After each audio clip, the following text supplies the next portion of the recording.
토론회에서는요, 급기야 이 좌파 아니냐라는 공격이 있었습니다. 대파가 아니라 좌파가 아니냐라는 공격도 있었고요.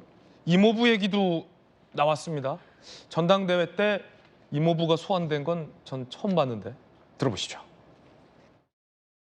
김어준 또는 유인태 이런 분들이 한동훈 후보에 대해서 열렬히 지지하고 제가 묻겠습니다. 김어준이 저를 지지한다고요? 아니 왜 이렇고요? 자, 봐주십시오. 후보는 김어준이 저를 지지한다고 이런 후보 얘기했네요. 기반을 강남 좌파인가 이런 문제가 제기되는 경우가 있거든요. 그 민청학년 주동자셨던 이모분이 계시죠. 통역당 신영복 거기에 대한 뭐 추모사, 뭐 기념사 이런 거에 가장 앞장섰고 제가요? 좌파 언론에 제가 저는 20년 동안 한 번도 저는 뵙지도 못한 운동권 이모부님 얘기를 출신입니다. 했네요. 제 이모부님하고는 저는 20여 년간 본 적도 없어요. 그런데 여기서 이렇게 끌어들이시네요. 그러면서 저를 어떻게든 좌파 몰이를 하시는데요. 아, 정말 2024년에 국민의힘의 전당대회에서 이런 얘기 나오는 거 정말로 황당한 얘기입니다. 우리 정치 아직 입문하신 지 얼마 안 됐고 주변에 이제 좌파 출신 분들이 많으니까 그래서 일부에서는 그건 제가 좀 말씀드리죠. 그래서 제가 요거 주변에 끝내고. 좌파 출신이 많다 이렇게 말씀하시는 것 자체가 저는 좀 오해가 있다고 보고요. 혹시 본인도 모르게 트로이의 목마가 되는 게 아니냐 당권까지 달라고 하는데 이러다가 우파의 재앙이 되는 게 아니냐 민주당 당 대표가 돼야지 왜 우리 국민 대표가 되냐 이렇게까지 얘기하는 분들도 있어요. 그래서 자, 민주당과 지난 2년간 가장 잘 싸우고 몸살이지 않고 싸웠기 때문에 그런 걱정은 안 하셔도 됩니다. 이모부.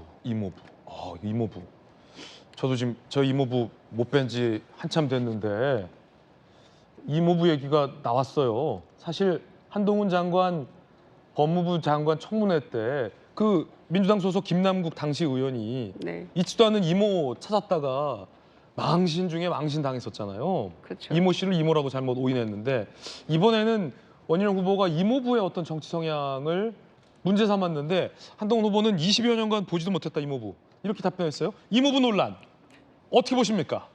아니 이제 이 윤석열 정권이 뭐 좌파, 뭐 공산 전체주의, 이념 카르텔 이런 얘기 자주 하는데 그래서 이제 야당이 반발도 많이 하지 않았습니까? 그런데 하다 한동훈 후보한테까지 좌파 색깔론을 더 씌워서 전당대회 때 뭔가 작동하게 하려는 그런 심산이 아닌가 싶어서 참 지켜보는 저희들로서는 헛웃음이 나는데요. 설사 이모부가 뭐 좌파였고 운동권이었고 그게 지금 국민의힘 전당대회 당대표 후보인 한 후보와 무슨 관계가 있습니까? 이모부랑 한동훈이랑 무슨 관계냐? 뭐 연자제로 그러면 뭐 끌어내릴 겁니까? 그래서 이모부가 과거 뭐 그런 운동권이었으면은 전당대회 당대표 후보 나서지 못한다라는 어떤 규정이 있나요?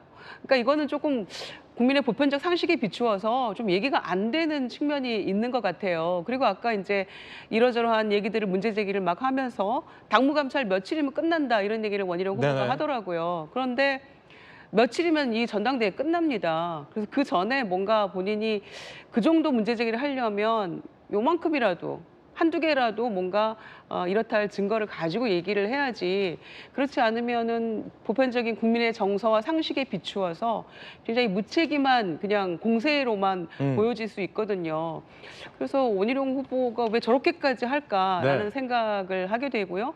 그래서 3대 의혹 얘기했잖아요. 그러면은 김경률 회계사 그 비대위원에 대해서 뭐 금감위원장 추천한 거 아니냐 하지도 않았지만라고 얘기하지만 그거조차도 역시 이런 색깔론 뭐 좌파였기 때문에 과거 운동권이었고 그런 거를 연장선상에서 색깔론을 더 씌워서 국민의힘의 당대표로서는 부적합한 거 아니냐 그런 인물들과 가깝고 또 인척 중에도 그런 분이 있기 때문에 뭐 이렇게 하는 것 같은데 지금이 어느 시대인데 지금 그게 먹힙니까? 그리고 김경률 비대위원 같은 경우에는 이미 대선 때부터 윤석열 대통령하고도 인연이 있어서 그쪽에서 뭐 활동했던 분 아닙니까? 그런데 이제 와서 한참 세월 지나고 윤석열 정권 3년 차, 집권 3년 차에 이르러가지고 당대표 후보에게 왜 그런 사람하고 가까이 해? 그러니까 색깔론. 이렇게 하는 거는 누가 보기에도 굉장히 어색하고 타당성이 매우 떨어지기 때문에 결코 원희룡 후보에게 도움이 될 것 같지는 않습니다. 전영규 의원님, 이모가 있습니까 혹시? 있습니다. 그 이모부도 있습니까? 오늘 방송 끝나면 전화 한 통 드려야 될 것 같습니다. 이모부. 이모부는 살짝 이모보다는 먼 느낌이 있어요. 뭐 꼭 그렇지만은 않습니다. 아, 그렇지만 꼭 이모부랑 그렇지만은 친하시군요. 않아서 이모부한테 전화 한 통 드려야 될 것 같다는 생각이 먼저 드는데. 이모부랑 친한 전용기 의원. 네, 참 답답합니다. 그러니까 한동훈 후보도 말씀하신 것처럼 2024년에 지금 국민의힘 전당대회, 집권 여당의 전당대회거든요. 집권 여당의 전당대회에서 이런 얘기가 나오는 것 자체가 황당하기도 하고 답답하기도 하고 보는 이에 따라서는 짜증까지 유발할 수 있는 그런 상황 같습니다. 좌파면 어떻고 우파면 어떻습니까? 집권 여당을 제대로 이끌고 나갈 수 있으면, 그리고 대한민국 지금 여당이 하는 모습들을 제대로 국민들께 어필할 수 있으면 좌파건 우파건 누구건 상관없이 정책 대결을 통해서 국민들의 선택을 받으면 되는 것 아니겠습니까? 너는 이래서 안 되고 쟤는 저래서 안 되고 이런 식의 선거 방식은 정말적으로 그 전형적인 구태 정치이기 때문에 이런 부분 좀 청산돼야 된다라고 생각을 하는 겁니다.